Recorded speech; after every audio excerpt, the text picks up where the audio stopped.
how to activate your peptide, which to me is the hardest part about peptide use. So when you purchase your peptides through Live Prime, you will get a disposable syringe that comes with it, and this is an activation syringe. So it says disposable, but you don't dispose of it because it's not touching the skin. You can save it and you can just clean it with alcohol and reuse it too. We want this needle to pull the backwater, which is bacterial water, and inject it into your powdered peptide. So I'm gonna show everything, and then you want to purchase insulin syringe needles. I like the U100 at this time because they will pull enough of the powder after it's activated out. I've tried different syringes, and I like this currently the best. They're always making new things. And then you want either your alcohol swabs, or you're gonna use alcohol and cotton. I just don't like to use that a lot because sometimes it gets stuck on the top of your peptide, and you wanna make sure and keep it sterile. So you are going to get your peptide is gonna come in powder form, and I'm gonna be doing this not for real. So this is just all gonna be, just to show you how to activate.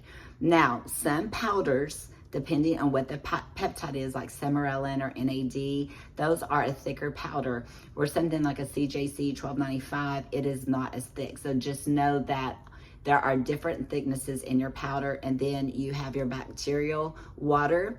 It comes in 3, 5, or 10, depending on what peptide you have, different dosages. And that's why when you purchase through Live Prime, I am able to help you. If you purchase through another company and you would like me to help you, I can't do that without a fee because I don't know their product or, where it comes from or anything like that. So anyways, always make sure and have everything clean, laid out. And this is something when I travel, this little, you can just Google insulin carrier off of Amazon. I'm sure they can. I really actually need a bigger one, but this is great so that they don't move around. And then also it's great to have it in your refrigerator like that so they don't get knocked over.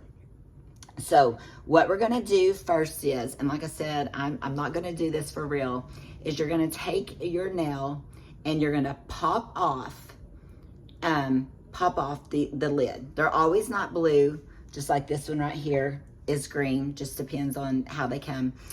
Some may be yellow, whatever, it doesn't mean anything. So you're gonna pop that off, and then you are gonna pop off your bacterial water.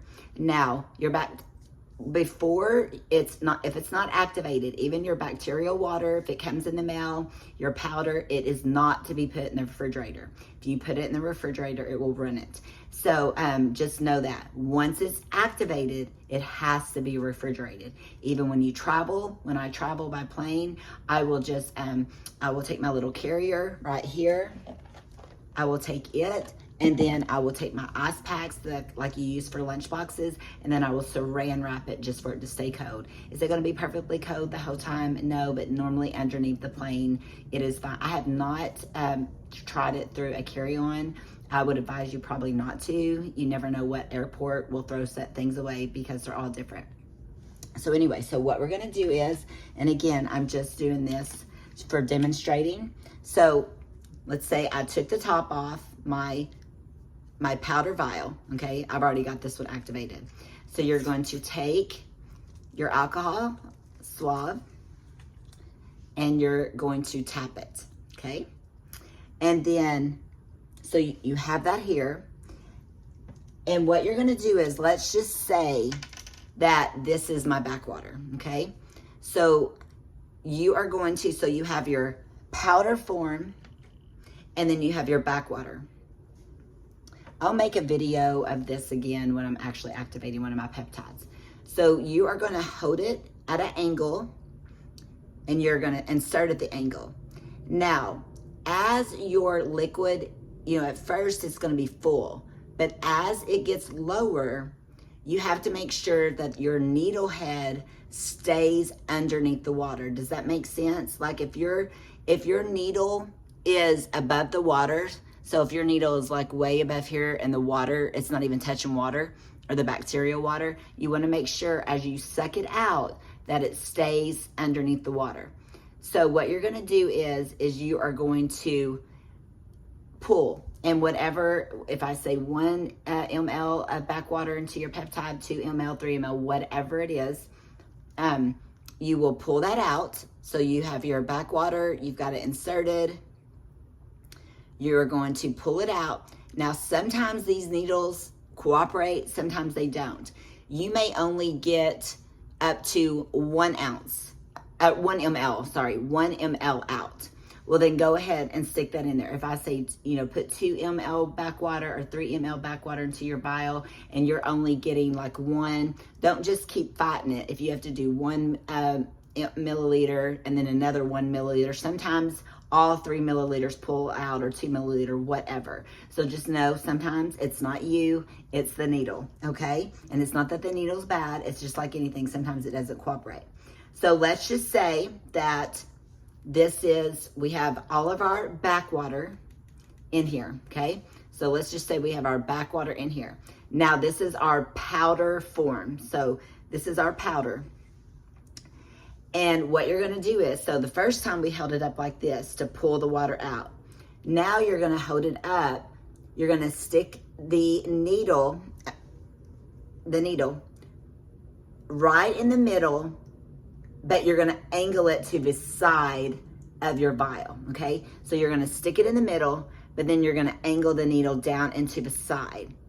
And then you have to hold the plunger. Okay, so you really got to be quick at this, because what it's going to do is it's going to suck it in there. So you want to make sure and hold the plunger really, really good, and slowly, because you want to mix up your particles, your powder. So again, you'll hold the plunger. See how I'm holding the plunger? And you will just slowly administer the backwater. So let's just say now that we have it activated. So you are going to slowly, you are not going to shake it. You're not going to turn it upside down. Oh, I don't want to do this file this way. You don't want to, really, really shake it hard. You want to swirl it for 30 seconds. If you want to mix it up a little bit more, you can do this. Now, sometimes the particles will not be mixed at the bottom.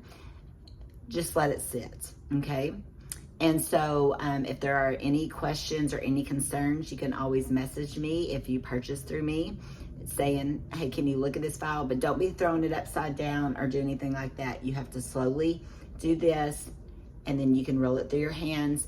If you're going to inject it that day that you activate it, you need to wait 30 minutes before you inject it to make sure that everything is settled before you inject. Now remember, you can inject in your stomach, your thigh, or your arm. A lot of people want to inject in their bottom because there's more fat, but you do not want to do that because you do not absorb it well.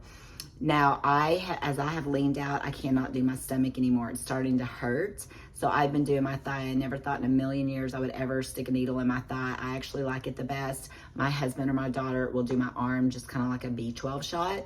And that is fine as long as I hold it and pinch it up. So right now I'm mainly doing my thigh because I'm by myself, but if my husband or daughter are with me, I'll do my upper arm. So that is what you do. Now, everyone, just know that you never know. You'll hear someone say, well, they tell me 1 ml or 2 ml to activate the peptide, or 3 ml or 5 ml. Well, there's NAD 100, there's NAD 500. There are different dosages. So stay in your own lane. Don't go with what someone else is telling you. Work with someone knowledgeable that knows you, that has read your intake form. I have everyone do an intake form so that I can stay on track and then also guide you better. Also, we could take a lower dose of a peptide, and we can either put less backwater in it or more backwater. Less backwater would make it stronger. More backwater would make it less strong. So just remember that all dosages are different. Some people will say, well, you lowered my dose on NAD 500. I said, well, because you were on NAD 100, and so NAD 500 is over twice as strong. So that's why I lowered the dose. It's always better to start small. That's why I'm not a fan of testosterone pellets, because once it's inside of you, I mean, there's no going back. But with peptides, you can administer, you can start small, what works. And so we'll talk more about peptides. I just wanted to first just show you how, which to me seems to be the hardest part for everyone. It was for me too, before I had my training, was activating that. You just want to make sure that you activate that powder very slow. You do not shake it, anything else. You don't let it fall over. And then you wait 30 minutes if you're going to inject it that day, and it must stay refrigerated. But remember, the number one rule is when your package comes in the mail, do not refrigerate anything until it is activated. And your only peptides that need to be in the refrigerator are those that are liquid that you're injecting. Your BPC transdermal doesn't need to be in the refrigerator. Any of your other peptides that are nasal or things like that do not need to be refrigerated. Thank you so much.